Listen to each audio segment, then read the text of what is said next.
Back on another episode of A Closer Look across the Village Media Network and wherever you get your favorite podcasts. We certainly hope ours is one of them. With Michael Friscolanti, I'm Scott Sexsmith. It's Thursday, June 26, 2025. Great episode yesterday talking about the historic selling of the Bill Barocco stick.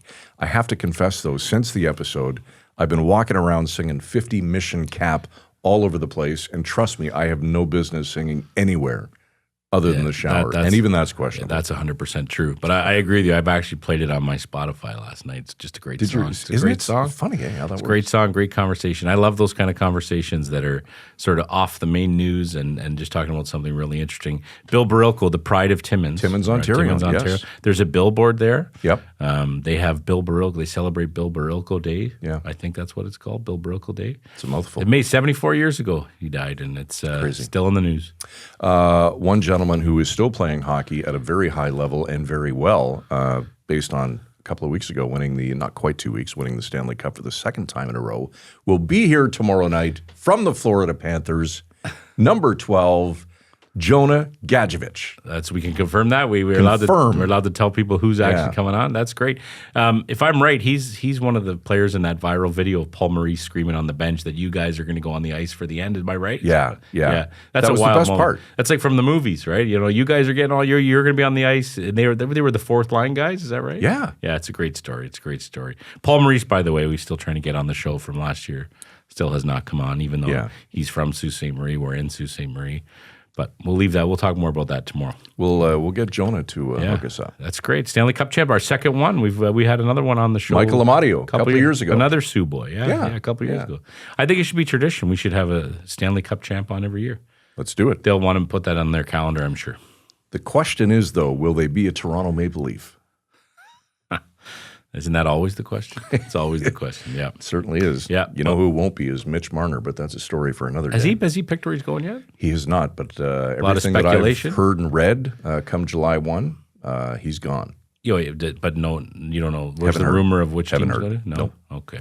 Just won't be Toronto. All right. Well, tonight we're also going to switch gears and talk about a much more serious topic. Yes. We're going to talk about the opioid crisis in Ontario and fentanyl trafficking in Ontario. I'm sure a lot of people saw the headlines earlier this month. The OPP revealed the largest seizure ever of fentanyl, 38 kilograms, I believe it was. Yeah. A massive amount of lethal drugs taken off the street. 380,000 lethal doses, right? It's crazy. Yeah.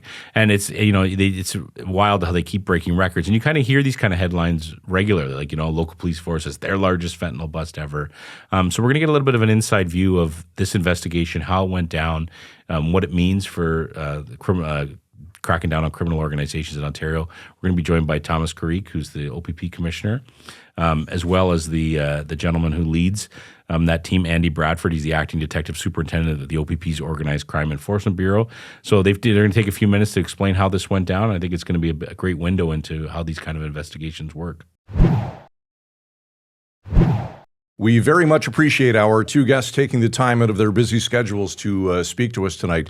Thomas Carrique, the Commissioner of the Ontario Provincial Police, and Andy Bradford, the Acting Detective Superintendent of the OPP's Organized Crime Enforcement Bureau. Gentlemen, thank you to you both for joining us this evening. Well, thank you for the opportunity to join you.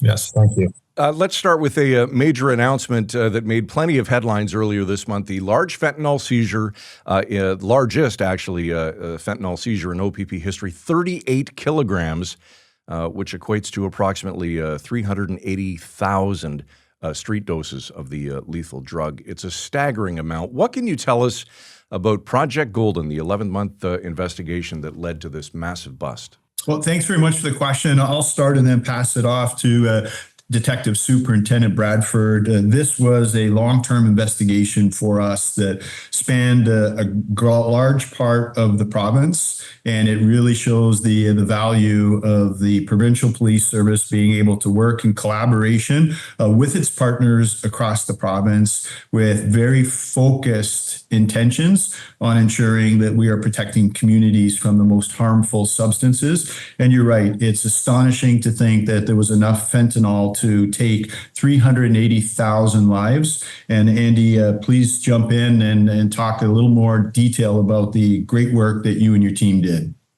Yeah, just to add what the commissioner has said, this investigation was launched in July of 2024. It was 11 months.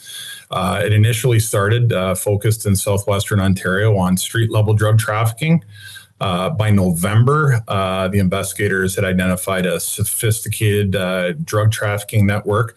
It was multi-jurisdictional in nature, and it was evident the group was capable of obtaining and trafficking large quantities of fentanyl. It was at that time that we partnered with the Hamilton Police Service and the RCMP. At the end of May, we executed 16 search warrants across southwestern Ontario, Hamilton, and the Greater Toronto area. And as was stated, approximately $5.4 million street value in drugs were seized, highlighted by the 38 kilograms of fentanyl, which is the largest seizure of fentanyl in OPP history. And the real significance is, as stated, is that that equates to 380,000 street-level doses of fentanyl, with each one being potentially fatal. Mm-hmm. Detective Superintendent, you're obviously a veteran of this. It's not something you're new to. But do you actually take a step back or have a moment when you see that amount of fentanyl on the table and think, wow, or is it for you just old hat now? No, I wouldn't call it old hat, but I think what these investigations demonstrate, that what you're seeing across the province is this is a province-wide public safety issue. From 2016 to 2024, there's been over 51,000 opioid-related deaths in Canada. So this is a significant public safety issue, and it's very alarming. Is there a certain element of the organized crime world that's doing this, or are there all kinds of different criminal organizations that are getting into trafficking fentanyl? It's definitely a piece of organized crime, but there are varying groups. Organized crime are sophisticated. They identify vulnerabilities and they exploit them for criminal profits. So where there's areas for these profits to be made, they will engage in these types of drug trafficking behavior. Commissioner, can you speak to this? I know there's been a lot of talk in the last couple of months about the Trump administration saying that a lot of fentanyl from Canada is going over the border to the United States. Did you see any of that in this investigation? And in general, do you see that in any of your investigations? Great question. Thank you. And great opportunity to correct the misinformation. In this investigation, we did not see any of the fentanyl making its way across the Canada-U.S. border. There's very little evidence of that being a trend or pattern. Minimal amount of fentanyl has been seized going from Canada to the U.S., which does not eliminate the concern that both countries should have over fentanyl. Fentanyl is currently being produced domestically in Canada. The majority of the fentanyl produced in Canada is being trafficked in Canada. We are seeing some of it go to other countries around the world, but U.S. is not one of them. And the primary driver for that is fentanyl manufactured in Mexico is 4 times cheaper than fentanyl manufactured in Canada. Mm-hmm. As Detective Superintendent Bradford has indicated, the fentanyl market is all about profit. Yep. Everything that organized crime does is about profit. They are a poly-market industry, and they will go where the profit is. Yep. So it makes absolutely no sense that Canadian fentanyl would be a preferred source in the U.S. I appreciate that answer. And also, I guess the average Joe doesn't really understand. When you say it's produced and manufactured in Canada, how is this happening? Like, are your investigators seeing this in major warehouses and small houses?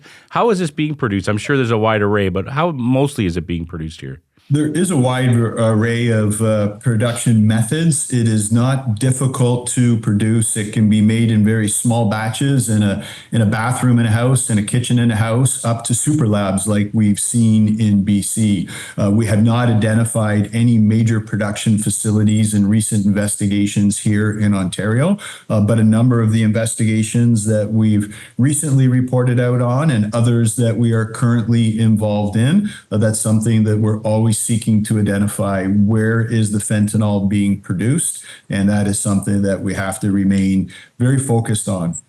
Gentlemen, I think a lot of people in the province and in Ontario communities read about a huge drug bust like this, and they think, wait a minute, this doesn't impact me. I don't traffic fentanyl, and I don't use fentanyl. But that's not the case, is it? Can you speak to the public safety threat that these criminal organizations pose? We certainly can.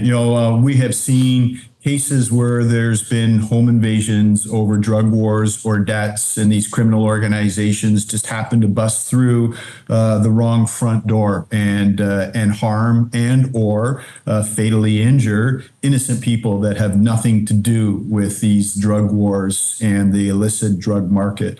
It is straining our healthcare system. It is impacting the quality of life in almost every community across this country. We are seeing unprecedented rates of property crimes in some areas. We're seeing, rates of homelessness that have some connection in some cases back to substance abuse.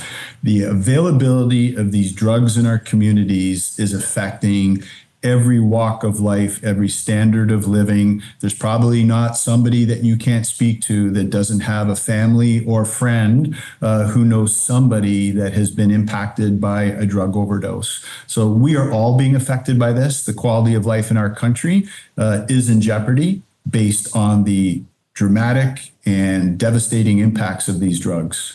It's a very important your answer there, Commissioner, because you talk to some people. We've done some polling as well, and you ask people what's one of the main answers to helping to solve this wide crisis as you've described. And there are a lot of people who think, well, we need more police action, but can't be the only answer. Like, yes, we need investigations like this. What else is the OPP doing, working with other agencies in Ontario, for example, to help with this crisis that you described so well?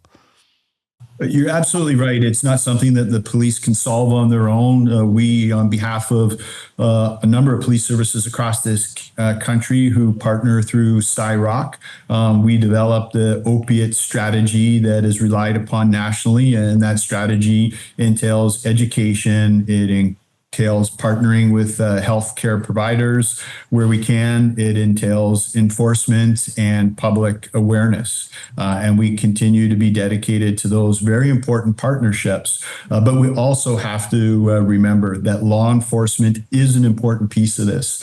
And we should not take lightly the failed attempts at decriminalizing drugs in British Columbia. That had a dramatic impact on lives. People died as a result of that. The healthcare system was not prepared for the decriminalization of drugs in BC, and it was a stark reminder to law enforcement in BC, and it should be to all Canadians, that law enforcement plays an important part in the drug issues that our communities and country are facing. We touched on the border earlier. I'd like to go back to that for a sec if we can. The OPP is playing a much more significant role in border security. Can you speak to that, Commissioner? How has the OPP's role expanded on that front, and maybe what triggered it? Yes, well, we have been working in partnership with Canadian Border Services Agency and the RCMP, who, as you know, have primary responsibility for the security of the border, the CBSA at controlled border points, and the RCMP for the borders between the controlled border points. But this is an area where there absolutely needs to be interoperability and there needs to be constant collaboration. Since December the 6th, we've done almost 28,000 hours of directed patrol. There's 2,800 plus kilometers of U.S.-Canada border in Ontario. So our officers are policing the communities that are border communities. So it's incumbent upon us to have a certain level of awareness and be focused on border security to support the RCMP. We've also been participating in joint aerial patrols, focused blitzes, and of course, Detective Superintendent Bradford runs a number of joint forces investigative teams from the Border Enforcement Security Task Force called BEST to the Provincial Drug Investigative Task Force that was recently stood up.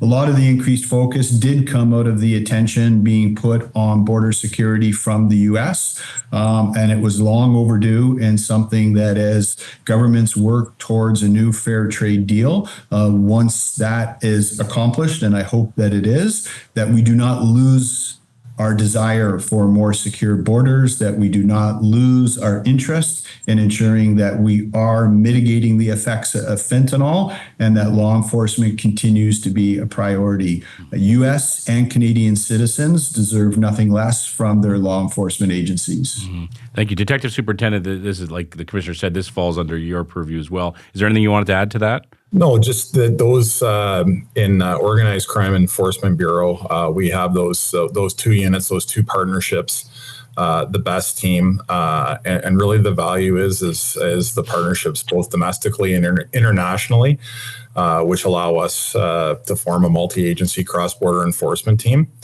And then the Joint Forces Border Drug Interdiction Task Force. Again, we have international partners, domestic partners, municipal police services. That really allows us to take proactive investigations on the Ontario side of the border, focus on organized crime and those offenses that have a close nexus to that international border. I appreciate that. Gentlemen, I know you only have a couple more minutes. You're both very busy. But I do want to ask about bail in this country. Commissioner, I know you're also, I believe, the president of the Canadian Association of Chiefs of Police. This is an issue that has been debated over and over at all levels of government. It's something that people in our communities are talking about. This idea that the bail system isn't tough enough, that people who are accused of very serious crimes are being let out on bail. We saw this tragically with the case of a young OPP officer a few years ago who was killed by somebody who was out on bail for some very serious charges. What are your thoughts in terms of whether the federal government's done enough to toughen the bail system? What else should be done? We certainly appreciated the changes that came as a result of Bill C-48, which were strongly driven by the murder of Provincial Constable Greg Pershella, which you have referenced. Thank you for remembering, Greg. But there is more that absolutely needs to be done. We have been working with the federal government through the CACP to make some very practical and meaningful recommendations as to additional modifications to the bail system that we believe are required. We are still seeing too many repeat offenders being released on conditions for which they have no intentions on following, continuing to commit crime and violent crimes, and they are putting our officers at risk. They're putting our communities at risk. Enough is enough. We need to get serious, and we need to ensure that those that pose safety concerns to our communities are detained in custody. We've heard Premier Doug Ford talk very openly about how we need, quote unquote, tougher judges, tougher justices of the peace. Do you agree with that? We certainly need to ensure that there are consequences to actions. If there are no consequences for crime or violent crime, it means there's no deterrence. And a society that does not deter crime is a society that is susceptible to violence and victimization. And I don't think any of us want to raise our kids or live in a country that is susceptible to violence and victimization. We all have a responsibility to make sure that we have appropriate laws. Those laws are enforced. We cannot have a free and democratic society without law and order. And the time is now to ensure that bail is administered appropriately, that we have current, up-to-date laws that police can rely upon, and that people are held accountable for their actions before the courts. Gentlemen, I know you're both tight on time before we let you go this evening. Is there anything else that we didn't touch on that you'd like our audience to be aware of? I think just from me, if you don't mind, gentlemen, I would like to publicly congratulate and thank again Detective Superintendent Andy Bradford and his team. They are doing absolutely tremendous work across this province. I couldn't be prouder of them, and I'm very grateful to them for everything that they do for this province every day. Andy, last word to you. Well, thanks to the Commissioner for the kind words, and certainly thank you to you both for having us today. All right, there's Thomas Carrique, the Commissioner of the Ontario Provincial Police, and Andy Bradford, the Acting Detective Superintendent of the OPP's Organized Crime Enforcement Bureau. Gentlemen, thank you to you both. Thank you. Thank you. Those are definitely the kind of conversations we're going to be having here on Closer Look every day across the Village Media Network. People saw those headlines about this massive drug bust, the largest fentanyl bust in OPP history. We get a little more of a detailed window into how that works, talking to the people who are at the center of it.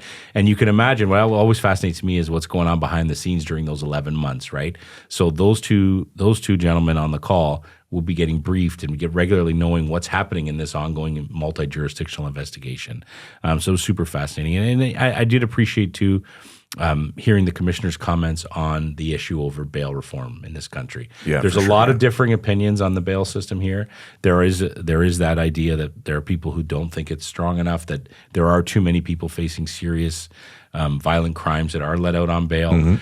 He talked about that tragic case in 2022 of that young constable who was gunned down. Awful. Yeah, by someone who was out on bail on very serious violent crimes. And I believe one of the crimes he was accused of at the time was assaulting a police officer, and he was out on bail. So it was interesting to hear his comments on that. We know that it's on Doug Ford's radar. The premier in his own self-proclaimed rant. Remember the middle of that press conference? Yeah, last month talked about how we need tougher judges, tougher justice of the peace. So it's definitely an issue on people, and it was an issue in the federal election campaign as well. Yeah. All right, tomorrow night, hockey. Going to talk some puck with Jonah Gadjevich from the Florida Panthers, fresh off his second straight Stanley Cup victory. It's going to be great. Be sure to follow us wherever you can on X, Facebook, YouTube, TikTok, Instagram, and of course, across the Village Media Network or wherever you get your favorite podcast. For Derek Turner, executive producer, Michael Friscolanti, our editor-in-chief, I'm Scott Sexsmith. Thanks for watching. We'll see you tomorrow night at 7.